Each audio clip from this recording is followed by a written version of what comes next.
serta Injil min qablu hudal linnas sebagai petunjuk bagi manusia sebelumnya, yaitu Bani Israel gitu. Wa anzalal furqan, dan menurunkan Al-Qur'an. Itu artinya. Ya. Buat apa? Nah, sekarang buat apa Al-Qur'an itu datang di tengah-tengah Injil? Aku mau dengar karena terhembusnya kan ada. Aku mau dengar dari abang sendiri. Apa, untuk apa, penyebabnya apa, kenapa Al-Quran itu ada, diturunkan? Baik Bang. Satu, tidak ada jaminan Tuhan semesta alam menjaga kitab terdahulu. Yang gitu kedua, yang kedua, sesuai dengan kita tinjau ayat Quran surah Al-Baqarah ayat 79 ya. Di situ dikatakan fawailul lilladzina yaktubunal kitaba bi aidihim tsumma yaquluna hadza min indillah liyashtaru bihi samanan qalila. Kitab-kitab sebelumnya itu diubah-ubah oleh pemuka-pemuka Yahudi. Kalau memang itu diubah, kita boleh tanya abang sendiri. Bisa nggak sedikit saja? Ada nggak keaslian dari yang Anda bilang itu dirubah dan dibentuk bagaimana? Coba. Karena begini, ketika orang bilang itu sudah dirubah, kita mesti membuktikan bahwa keaslian ini loh. Oke. Bang, Anda baca Al-Maidah 48 yang asli dipelihara. Itu bukan data. Itu bukan bentar, data. ini bentar, makanya di mana kita menunjukkan yang aslinya? Aslinya, Bang, kemarin itu saya ada mencontohkan fisiknya tidak dapat ditemukan lagi yang aslinya. Ya, Abang bisa lihat PT saya, gitu ya. Saya udah menganalogikan. Tapi di dalam Al-Maidah ayat 48, aslinya dipelihara dalam Quran. Masa. Nah, sekarang kita tanya, bagaimana? Begini Bang ya, maaf ini, kita sekali lagi jangan masuk di akidah itu, karena kita menghargai itu. Maksudnya begini, ketika kita bilang itu mau disempurnakan, karena mungkin Anda bilang bahwa Injil itu salah. Sekarang kita mau tanya, di dalam Injil bicara tentang Kristus, bicara tentang surga itu. Sorry, sebentar. Kita tidak ada mengatakan kitab yang diturunkan atau wahyu yang diturunkan kepada Nabi Musa dan Nabi Isa itu salah enggak.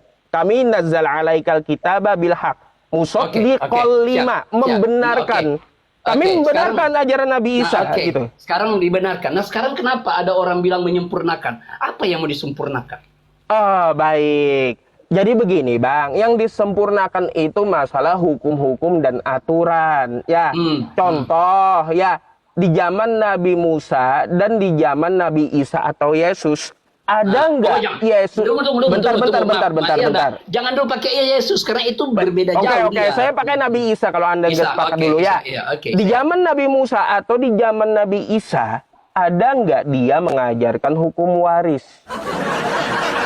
Bagaimana pembagiannya? Anak dapat berapa, istri dapat berapa, suami dapat berapa?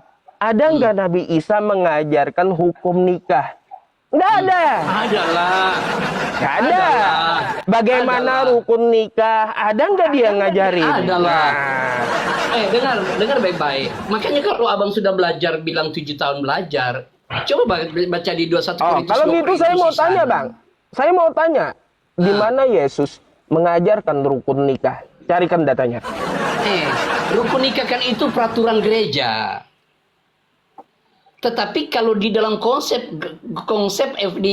Kristus di Efesus jelaskan pernikahan itu hanya satu istri, satu suami, tidak boleh cerai kawin, tidak boleh cerai baru kawin, boleh mati, tapi nggak boleh cerai, boleh ada 2 istri, bukan itu yang saya maksud, Bang. Tata cara rukun nikah kalau di Islam kan kayak gini. Bentar.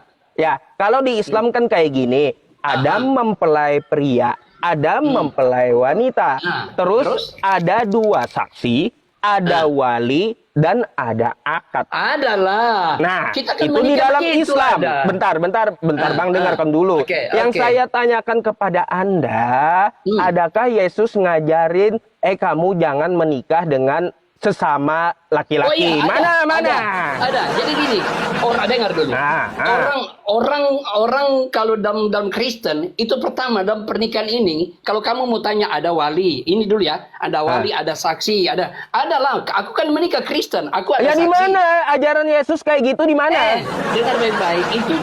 Itulah konsep pernikahan Kristen yang diadopsi dari 1 dan 2 Korintus. Bang, itu yang mengajarkan dari Paulus Korintus. Yang saya tanya, Dari Yesusnya mana?